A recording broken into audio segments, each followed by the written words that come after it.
This morning, about 8 or 9 hours ago, the podcast episode, Anywhere But Here, went live.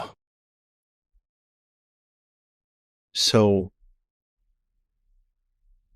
it inspired me to do this first behind the scenes reflection.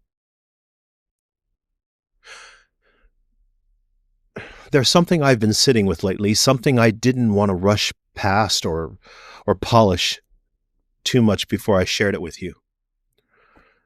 It started, oddly enough, while I was watching an old episode of the Bob Newhart Show. Do you remember that show? The first episode was like 1972.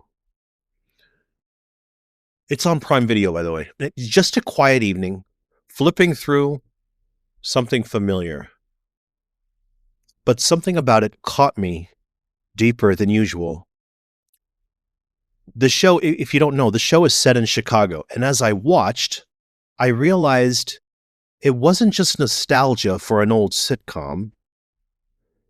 It was something far more personal, something visceral. Chicago was the first city where I ever felt truly free. I was young. I was in the Navy. I wasn't wealthy, but I had a steady paycheck. I was working. I was in the Navy full time, and I was also going to school, undergraduate. I had a sense of autonomy I hadn't known before. I wasn't weighed down by the past or by fear about the future. There was just life, simple, crisp, my own. I remember watching the Bob Newhart Show as a little boy in my living room. Back then, we could only get like 2 or 3 channels, and we lived in the mountains of Colorado, and, well, I remember it coming on. It was 1972, 73, 74, somewhere around there. And watching this show recently, it triggered something deep.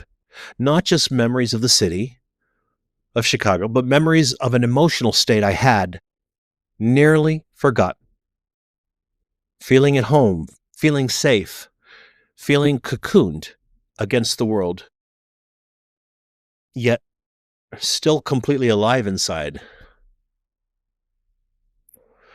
As I kept reflecting, more memories began to surface.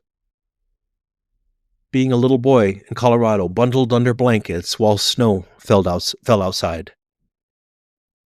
I remember reading the book The Shining. Remember that movie, Jack Nicholson? Well, before it was a book.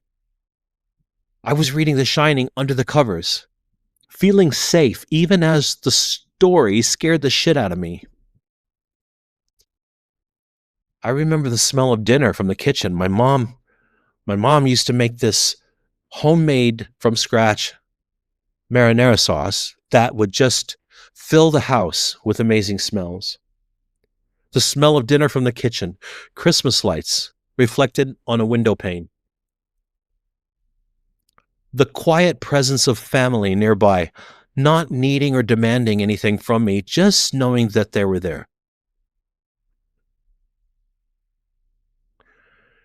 And even when I was alone, there was this overwhelming sense of contained safety. The world outside could rage, freeze, howl, but inside there was warmth. There was belonging, not performance, not striving, just being. I realized then the cabin I dream about now, the lake, the cold weather, the quiet mornings, it's not about escape. It's not about finding a perfect place where life magically fixes itself. No, it's about trying to return to a part of myself that once felt whole.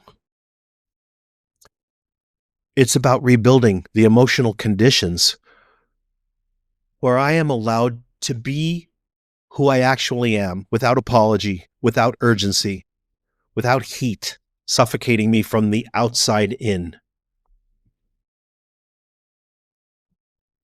I'm not running away from life. I'm trying to come home to it. But here's the hard part.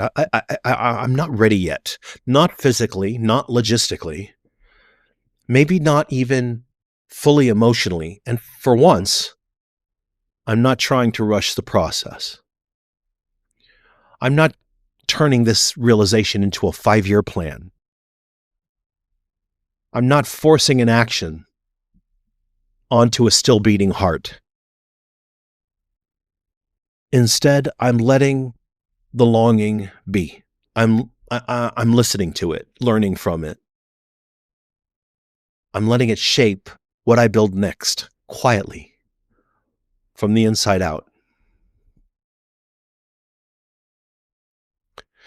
If you're listening to this and you feel your own version of anywhere but here stirring inside you, I want you to know, friend, you're not crazy. You're not broken. You are remembering something true.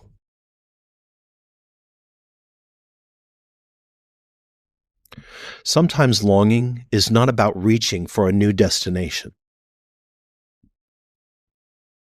Sometimes it's about returning to an emotional landscape you glimpsed once, maybe long ago, and finally deciding to live inside it, fully awake, fully present, even if it takes time, even if the path there is slow.